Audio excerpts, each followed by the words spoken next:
Vamos ver aqui sobre mudar um tema interessante. Carro elétrico.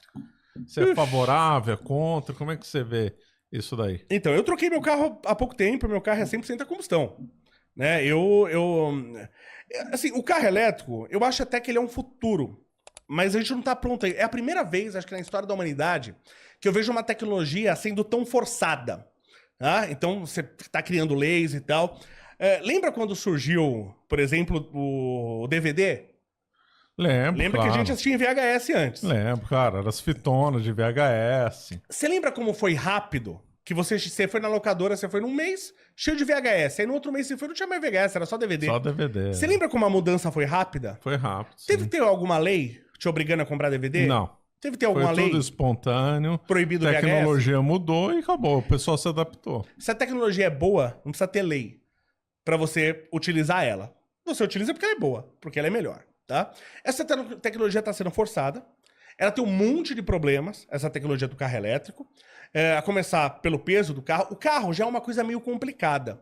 Porque você pega uma menina, por exemplo, de 60 quilos e ela tá num Corolla de 1 tonelada. Então eu transporto 1.000 quilos para poder levar 50 quilos, que é o que eu quero levar, que é a pessoa.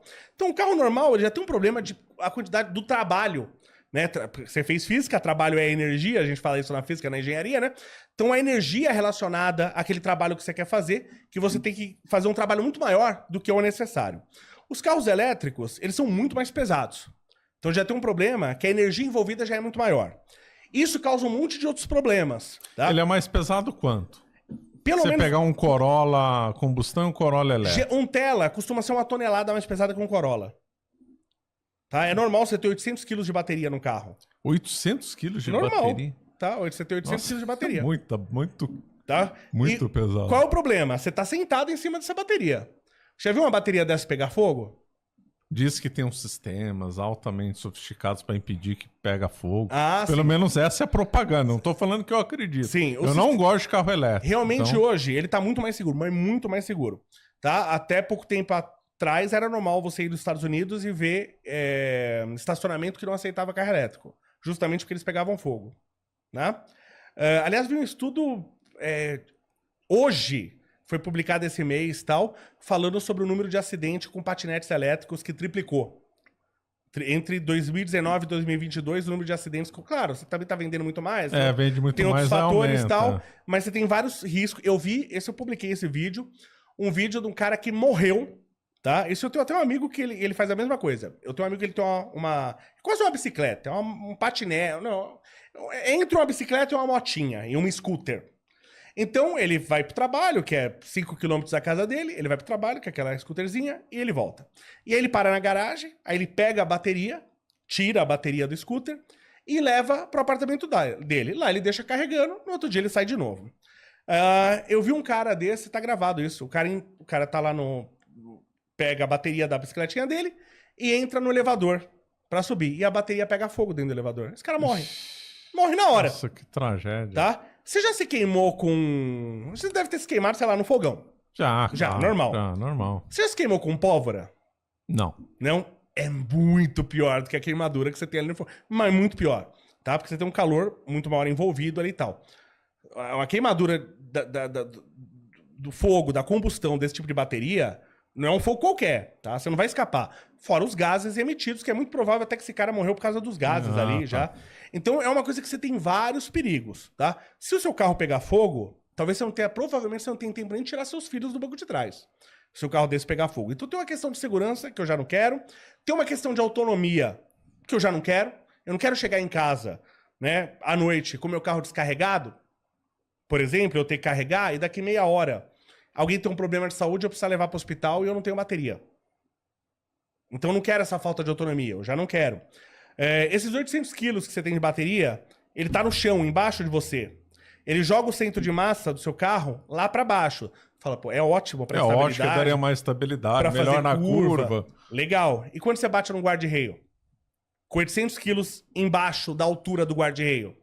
Quando você bate atrás de um caminhão, com 800 quilos... de massa embaixo da altura da produção do caminhão. Você acha que você sobrevive? Tem um estudo recente americano que fala isso, que os guarda-reios americanos não seguram o carro elétrico, porque ele é muito mais pesado e a massa está concentrado abaixo da ele altura. vai embora. Ele passa por debaixo e você morre. O carro passa por debaixo, você não passa. Entendeu? Você morre. Então o carro ainda tem inúmeros problemas. Eu tenho um problema que as baterias são de lítio. Para eu ter uma bateria de 800 quilos de lítio, você deve ir uns 10, 12 quilos de lítio, do metal lítio na bateria. Lítio é um metal que tem muito pouco. Se você estudar as fusões nucleares a partir de uma estrela qualquer, todos os elementos que a gente tem, a natureza produziu o hidrogênio a princípio. Eu preciso das estrelas para produzir todos os outros elementos. Né? Então você pega lá o hidrogênio, produz hélio, aí você fala, pô, o lítio está logo ali, deve ser um elemento abundante. Mas a configuração da fusão nuclear nas estrelas não favorece o lítio. Então o lítio é algo que tem pouco no universo, inclusive tem pouco no nosso planeta. A gente tem 0,000 nada de lítio na crosta terrestre. O Brasil tem muito lítio ou não? O Brasil... Sabe que eu não lembro agora se o Brasil tem muitas reservas de lítio? Eu não lembro, precisava pegar esse dado. Agora eu não lembro do Brasil especificamente. Mas, das reservas conhecidas, a gente extraiu por volta de... Desde que se extrai lítio... O lítio é um metal relativamente recente, como é o alumínio. No nosso uso, no conhecimento tal, de extrair e manipular ele. Ele é do século XIX, se eu não me engano. Acho que o alumínio também, 19, 18. Não como ferro, cobre, são muito antigos. Desde que se começou a extrair o lítio, a gente extraiu 2 a 3% de todo o lítio que tem na crosta terrestre. 2 a 3%. Se todo mundo hoje tiver um carro elétrico, para todo mundo ter um carro elétrico, eu vou precisar de em torno de 20% do lítio da crosta terrestre. Imagina para eu fazer um investimento. Toda a história que se extrai lítio, a gente extraiu de 2 a 3%.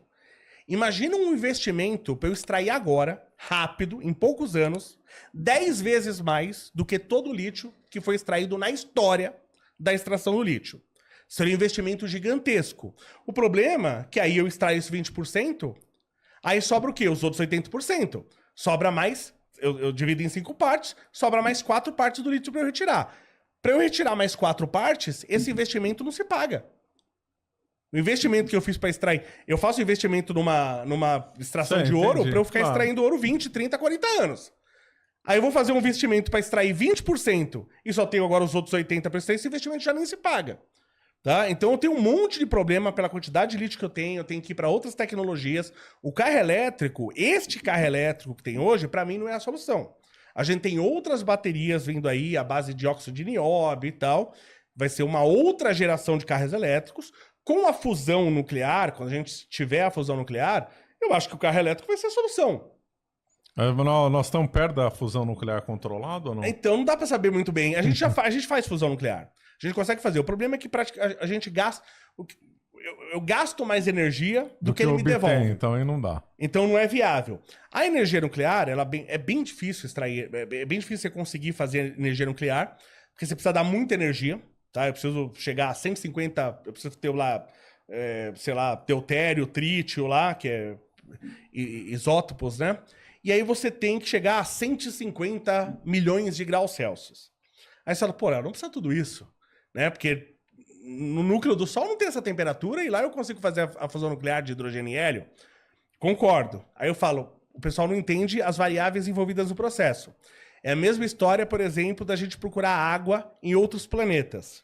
Você pega Marte, por exemplo. Marte, no Equador, quando o Sol está incidindo sobre o Equador, eu chego a 20 graus Celsius. Temperatura agradável em Marte, concorda? 20 graus Celsius. Claro que à noite vai fazer menos 70. Mas de dia, no Equador... De dia dá para aguentar. Dá para aguentar. 20 graus Celsius. Tem água no Equador em Marte? Não tem. Tem nas calotas do Mas mar. em gelo, na forma de gelo. Água líquida. Eu preciso procurar água líquida, em tese, para eu procurar a vida. O que eu preciso para ter água líquida? Eu preciso, em tese, se eu fosse perguntar o que você me diria, assim, para eu ter água líquida, qual que seria a condição? Teria que ter uma temperatura, teria que ter resistência do H2O, senão você não tem água. E tinha que ter uma temperatura que a água ficasse no estado líquido, óbvio. Então, quem tá no colégio vai falar isso, né? Por exemplo, eu preciso ter uma temperatura entre 0 graus e 100 graus, né? Mas só essa temperatura não adianta, porque eu preciso ter pressão. É verdade, esqueci da pressão. Eu preciso ter pressão para pressão. Eu não tenho praticamente atmosfera em Marte. Então mesmo que eu tenha a temperatura adequada, eu não tenho a pressão. Então, por mais... Então, quando eu vou fazer uma fusão nuclear, por exemplo... Você não tem a pressão que tem dentro do Sol. que eu tenho no Sol. Eu tenho que compensar isso via temperatura. E é muito difícil. Entendeu? Muito difícil. Então, a gente tá avançando isso. Você tem grandes players no mundo que estão investindo muito nisso, porque isso é a solução energética do mundo. Seria a fusão nuclear, né? Pra gente ficar independente de outras coisas, mas isso pode acontecer em 30 anos, pode acontecer em 300, eu não sei. Você acaba de assistir um corte do Caravelas Podcast. Na tela está aparecendo o episódio completo e outro corte. Muito obrigado pela atenção.